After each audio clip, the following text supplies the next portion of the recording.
Velocity is the average amount of work your team can complete during a given time. Say the sprint, right? So every 2 weeks we're doing work, and what we're going to do is measure how many story points we actually get to the done status in the 2 weeks, and we're going to average that out.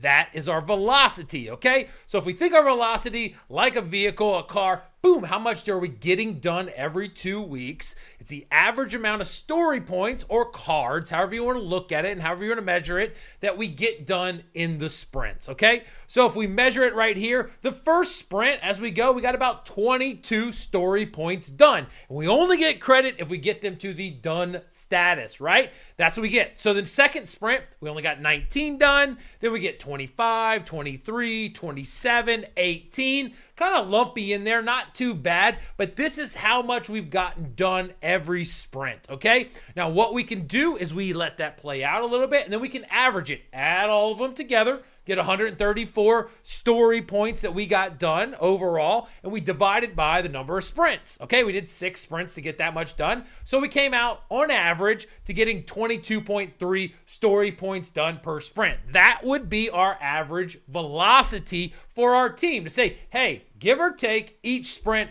we're getting about 22 story points done, right?